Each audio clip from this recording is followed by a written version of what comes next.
Okay, folks.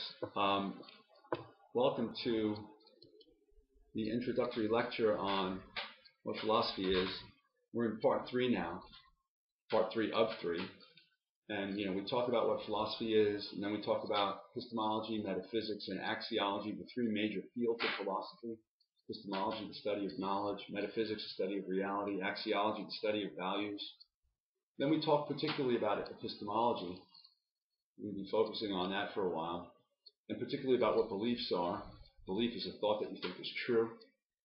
Right? And then we talked about then your weather vane working, whether or not your weather vane is working. I made the analogy with the belief forming mechanism in your mind working or not working, and a weather vane working or not working. This is just a quick little recap.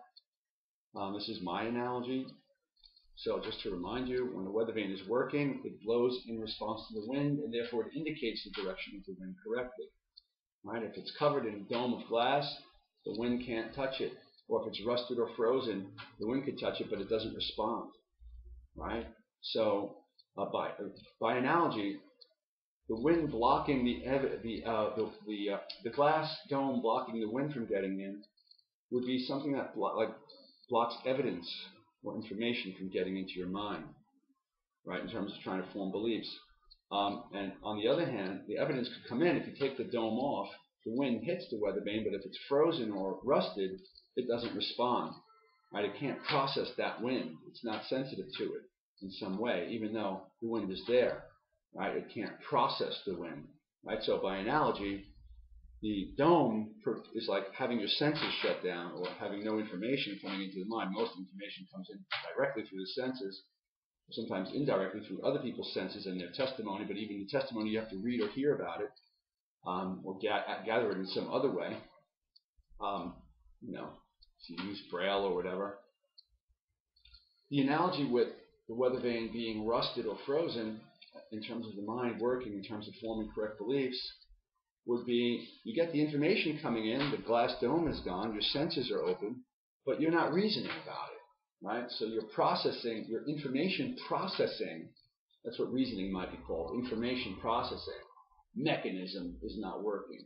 So you've got senses bringing in information, that's observation, right? Information, observation, seeing how the world is, right? Your mind is touching and accessing the world in some way and getting information, feedback coming into these receptors, right?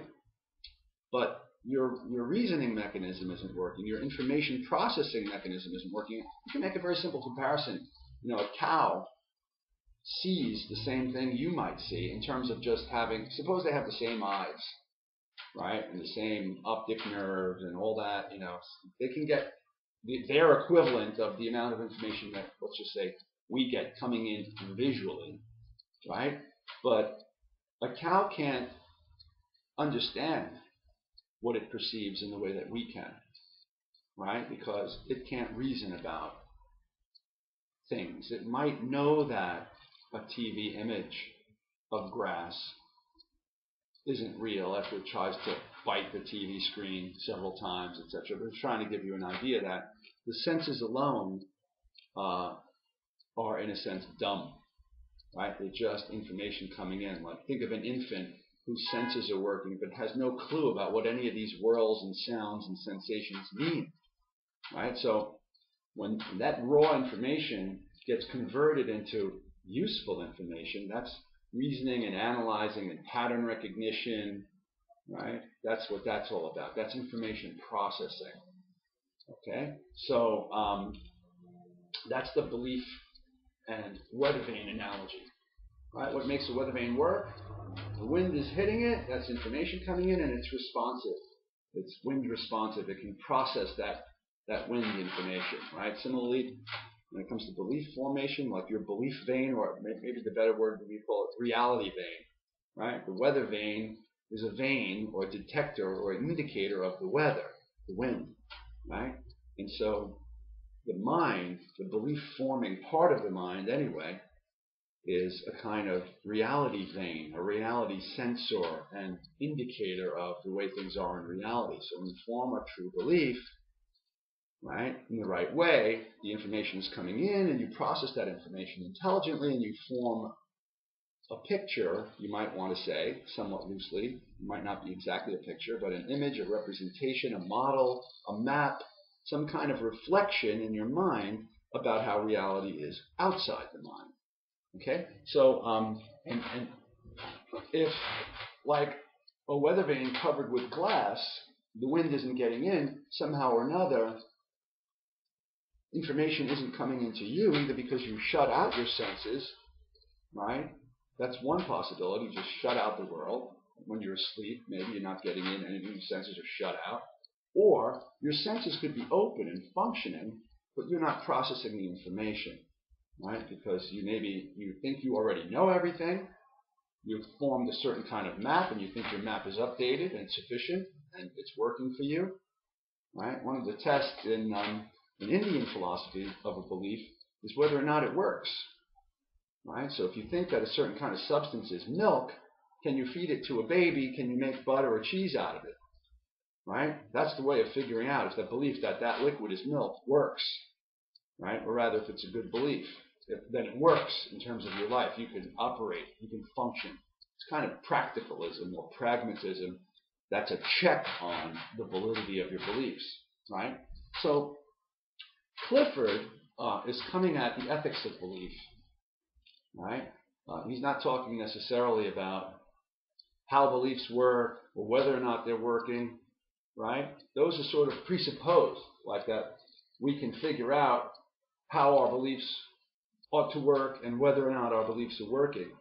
What he's focusing on, the main claim in Clifford's argument, as far as I could tell, is the claim that we have a duty with respect to the status and state and condition not only of our beliefs, but of our belief-forming system, right? Like, is our weather vane working? We should check. We have a duty to check and to be sure, to maybe constantly update our belief-forming GPS system, you might want to say, to make the analogy, right?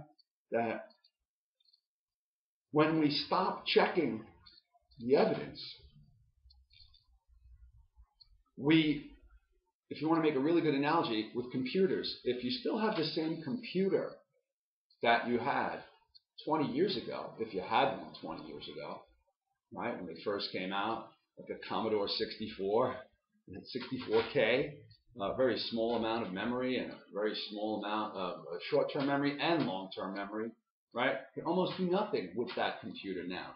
Same thing with cell phones. If you have one of those first cell phones that came out with, it hardly works even as a simple phone anymore because of the technology required to handle almost all phone operations nowadays, right? So if you don't update your phone, you don't update your laptop, you don't update your computer, you don't update your programs, you don't constantly get the fixes, right?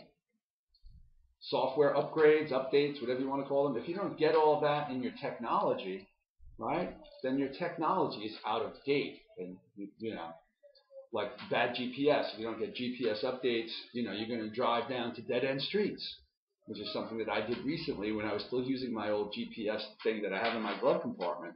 I wound up on a dead end when I was on my way to go give a lecture somewhere in New Jersey that I was unfamiliar with. This happened just less than a month ago, I think. Right? So now I use the latest GPS on my phone. That's it. It's constantly updated. I get up to the moment traffic reports that guides me around. That's the same thing with beliefs. Right? Given the function of beliefs, beliefs are supposed to indicate the way the world is. Right? So it's like a map of reality. You need to constantly update that map. Right? And so even just for selfish and just you functioning well, and this is not Clifford, this is me talking, or maybe Indian philosophers, right? They would say, you need to constantly update your maps just so that you're functioning, right? That application or that criterion to check your beliefs from ancient Indian philosophy in India, not Native American Indian, right, is the belief working, right? The belief that milk, that substance is milk, right? If you can live on that milk or make cheese and butter and so on out of it, then the belief that that's milk, right, is valid belief, right? So that's one level. And like I said, that's just functionality. Clifford's going a step further, right, and focusing on ethics. we have a moral obligation to keep our beliefs updated and to form true beliefs, right? To not be naive. Why? To not be naive or naive. I suppose here's the thing: two different options, two different things here. Being naive on the one hand, and at the other end, this might not be the best spectrum, but it seems to be a graded scale. Be naive on the one hand, dogmatic on the other hand. A naive person is somebody who's inclined to believe almost anything on the slightest suggestion. Someone says, "Hey, you know what? They send you an email. I'm some prince in Nigeria, and I need to transfer all my millions of dollars, but I need somebody in a bank in New York to do it for me. I'll be happy to give you $10,000 if you just." And like a naive person reads that and goes, "Oh boy, this is my lucky day. I need the money, right?" And that kind of thing. People get taken in by scams if they're naive, right? So if you're naive, the slightest suggestion that something is true, you fall for it. You're gullible. That's another word, right? Be gullible. On the other hand, somebody's closed-minded, right? That one's too open-minded. With a joke, don't be so open-minded that your brain falls out of your head if you lean forward, right? On the other hand, being closed-minded or dogmatic is that no matter how good the evidence is that a belief that you're holding is false, you refuse to take that evidence in. You deny the evidence, or even if you take it in, you just won't process it. You say, "So what? I disagree. I reject that. Whatever." Right? That's like a rusted weather vane, right? It's either rusted or frozen, or it's got a dome over it, or all of the above. That's what dogma is, right? I'm no longer in a relationship with the evidence, with the information coming in, or I'm no longer processing information, right? Like this GPS system, it's a 1988 model or whatever, and that's it, and it's going to be like that forever. Okay, good for you. Be careful when you drive down dead-end streets, or if you think that there's a bridge and you just keep driving because the GPS says, make a right turn now or something, onto the bridge, and the bridge isn't there anymore. So you drive right off a cliff or something like that, right? That's the idea. If you have false beliefs, why does it matter? That's, I suppose, a question that Clifford is addressing. Why should we care about what our beliefs are and make sure that they're good? Why? Why? Because beliefs guide actions. A belief is a map of the way the world is. Based on that map, that's how we proceed to go to destinations that we want to go to. So we have desires, and in order to satisfy them, we refer to the map. The map says if you want this, then you have to do that. Or if you want to go here, then you have to first go there, and so on and so forth, right? So everything that we do to satisfy all of our desires in our quest for happiness and enjoyment of life, and even just to continue to survive, is completely predicated or dependent upon what we believe. We have false beliefs. We're not going to function the way we want to. We're not going to get what we want out of life, right? So belief is like a map of reality. False belief is a bad map. With a bad map, you're guaranteed to get lost, right? So this is like also, well, that's you. That's even, so you have an obligation to yourself, but you also have an obligation to your loved ones, your children, your parents, your friends, your family, your neighbors, your colleagues, your business partners, people on your team, whatever it is. You have social obligations. That's what ethics is all about, right? It's one thing to mistreat myself. It's another thing to mistreat someone else, right? But if we have bad maps, then we're going to also lead people down the wrong path who believe in us. So that's the blind leading the blind, right? How do you get there? Oh, follow me. I'll tell you, right? We all act very, very strongly. Particularly a dogmatic person acts like they know, right? But they don't know. They have false beliefs. They're disconnected with the process of figuring out what knowledge is. They don't care anymore, right? You know what Socrates said, and this also comes out of Asian philosophy, right? I'll tell you a story about a Zen master. He had a stubborn student that was sort of dogmatic, and he invited him in for tea. And he put the cup in front of the student, and he started pouring, and the water filled the cup and kept pouring over and pouring over. And the student looked at the Zen master and said, "Master, the water is pouring out over the teacup." And the master said, "Yes, I know." He put the pot down, and he said, "And that's like you." I don't know if you get that, but the point is, there's no room in his cup. So any new tea is just going to pour right out. Right? Same thing with information. If you think you know already, then you're shut off from information. If you don't know, you think you don't know, you want to know about X, then anything that seems like relevant information about X or ways of reasoning about the information that you have that might help you figure out the truth about X, then you're going to pay attention to it and you're going to function it, you're going to process it. Right?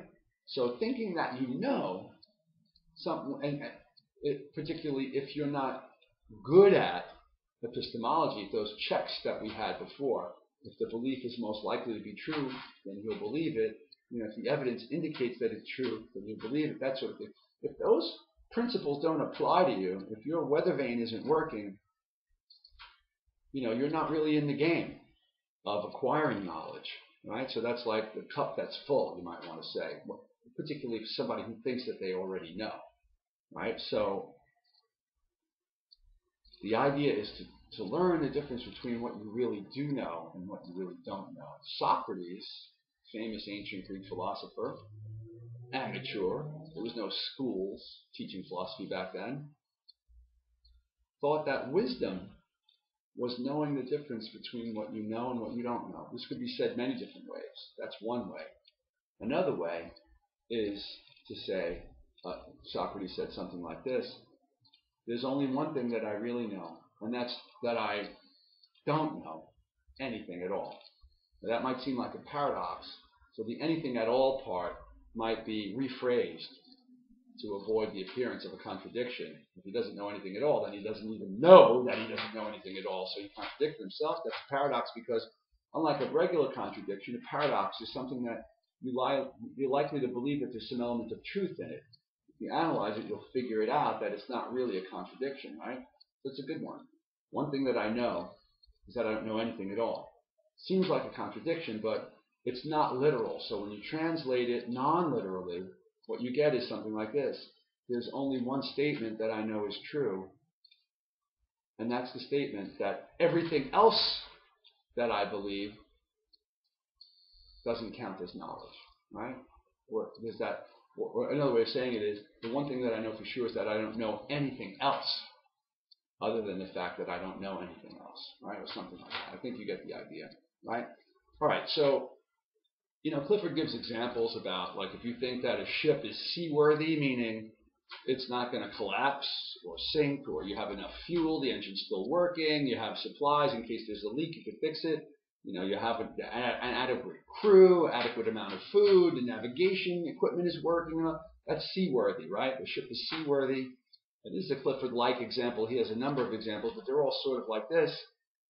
But it's really not seaworthy, right? Then the whole crew and the investors, the cargo, whatever, the passengers, they're all going down, like the Titanic. Okay, that's a great example of arrogant assumption of knowledge in the absence of knowledge, right?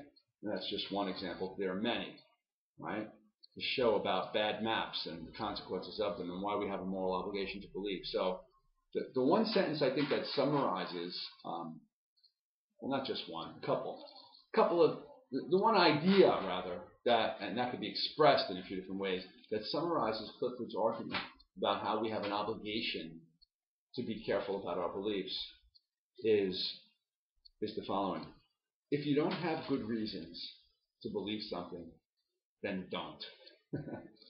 Right? Or if you have really good reasons to believe that something is false, believe that it's false. If you have really good reasons to believe that something is true, believe that it's true. That sort of thing.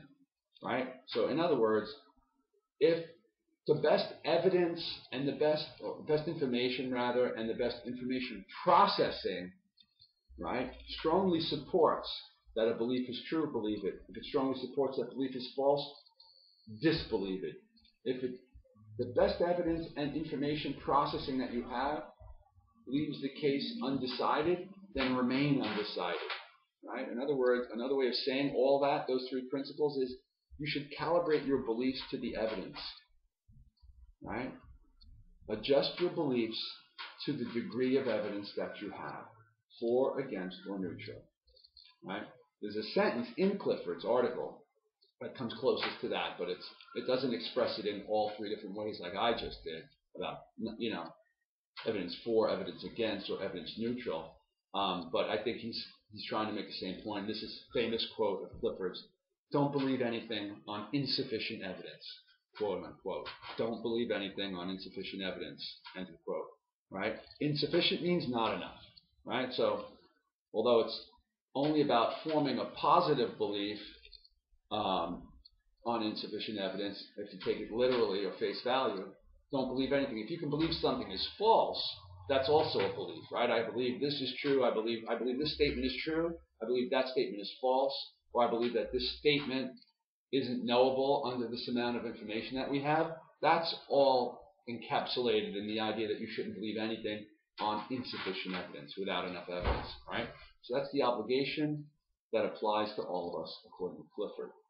Now, as we move forward and start studying other problems in philosophy, particularly when it comes to beliefs of our own, like beliefs about God, about the self, the soul, things like that, we're going to be dealing with beliefs that really matter to us, right? And that are very central to, in a way, who we think we are, the kinds of person that we are, the kind of families and communities that we belong to, and traditions. Right? You might come from a tradition that has tremendous commitment to a set of beliefs. So it might be quite uncomfortable and disconcerting to suddenly review, look again, review the information that you have about those beliefs, the information that allegedly supports those beliefs, right? And the information processing, the reasoning, the connections between that information that allegedly supports the beliefs and the beliefs themselves. Right? So we want to look at what is the information that we have, what evidence do we have. Don't believe anything on insufficient evidence. So it's not just the information or the evidence, but whether or not that evidence actually really supports those beliefs. Right? So we might have evidence, we might have information, but it might not really support those beliefs. So that's the information processing or reasoning. So there's observation and there's reasoning. Right? There are other things like intuition, memory, pattern recognition, all sorts of things. But all of those, I think, can be, in a way, treated as special kinds of information or special kinds of information processing. Right? So that's observation and reason. So when we turn to examine our own beliefs about things like God and the soul and self, the question to ask yourself is, am I like that student, the Zen master student, whose cup was full because I thought I already know? Right? Am I like that, or am I more like what Socrates said? Right? Can I admit the difference between what I know and what I don't know? Right? Socrates thought the seed or the birth of wisdom is that ability. Awareness of one's own ignorance converts that state of ignorance into a state of wisdom. If you realize, I don't know, then you're not forming a belief on insufficient evidence. Right? Clifford and Socrates and the Zen master would all be happy with you, and you would be happy with yourself. Right? The idea of philosophical analysis of our beliefs is to get good maps so that our ships don't sink at sea. It's not to just attack maps for the sake of attacking them. Right? It's just, are my beliefs true? Is my weather vane working? Right? Am I dogmatic? Am I like a frozen weather vane or a dead clock? Or an old outmoded computer or GPS or telephone? Am I in contact with reality? If you don't care about those things, then you won't be moved by this class, and it might in fact bother you more that your old maps are being challenged than it bothers you to have outdated maps. But that's a personal choice that you have to make. I'm only reiterating this for the reason that I want you to realize as a student that, and this is what Socrates did with people, he tried to give them the birth, plant the seed of wisdom. So Socrates would interview like an authority on the religion of the day, like a high priest, and ask them what is holiness, and have a conversation. And the priest is supposed to know, and then it becomes obvious after Socrates peering good questions about information or information processing that the priest doesn't really know, or that the map that he has isn't really well supported by information or reason. right? And then the priest would be either self-conscious, defensive, and angry because he has authority and he has face to save in the community, right? You could react that way, or you could say, hey, wow, I really need to re-examine this, right? Same thing with politicians, right? You'd ask them, leaders or whatever, what is justice, right? And similarly, they would know, and they're supposed to know.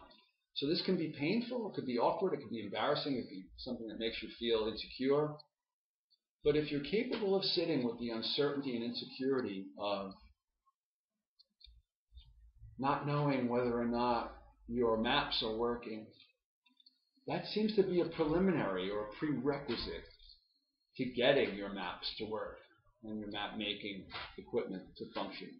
That's the upgrade. So that's what I'm trying to give you, in a sense, is a kind of epistemological upgrade, right? When you see this, if you work with computers, you see, Adobe Acrobat upgrade available, and you're too busy doing your email or your Facebook, and you ignore it, you X out of it because it's annoying, right? So this is the epistemology, the belief mechanism, your belief vein, truth vein, reality vein, upgrade popping up. You could ignore it. That's personal choice. You could treat the course like, I'm just going to read about people like Clifford and Socrates and this one and that one, and I'll note what their arguments are, and I'll write but this stuff isn't going to affect me. That's your choice, right? But this stuff, the upgrade part of it, that's the thing that really matters to me, and that I would hope and think matters to you, because I personally don't care about the grades. I wish that we could have this class out on the beach without taking attendance, no tests, no grades, nothing. I'm just trying to give an epistemology upgrade. I hope that you buy into that. Maybe your weather vane's already working better than mine, and then you can help me. And that ties back in with Clifford's ethics of belief. If you got a better upgrade, share it with me, right? We're all part of a society. Human beings are social species, right? Like a school of fish, right? Or a pack of wolves, right? We're social animals, right? We couldn't exist without the family structure, We're mammals.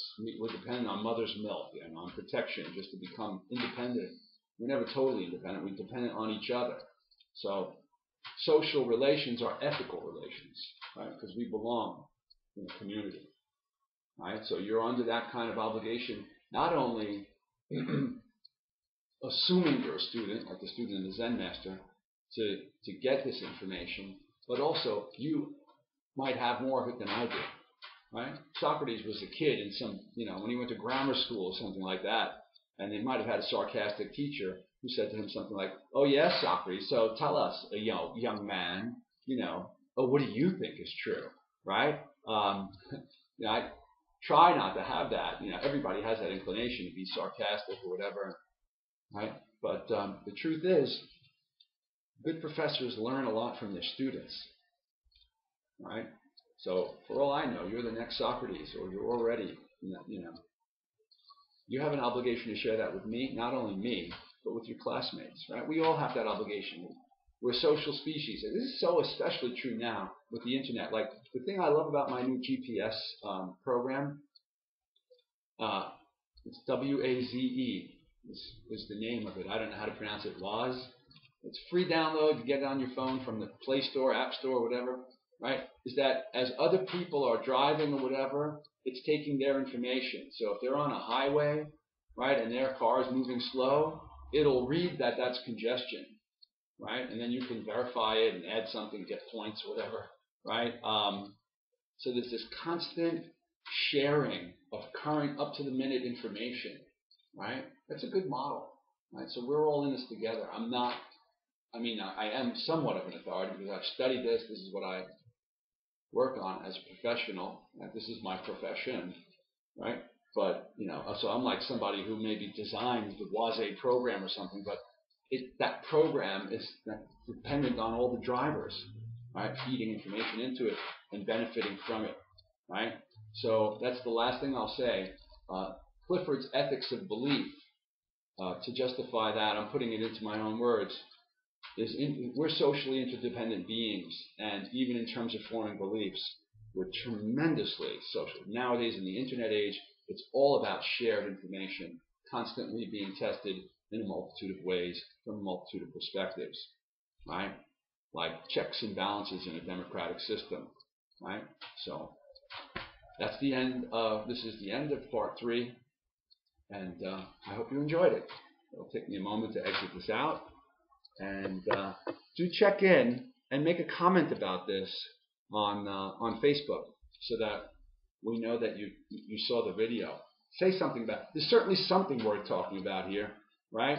And in the future, right now you don't care about extra credit, but in the future, students, when you miss a quiz or something like that and you ask me about extra credit, here's my answer.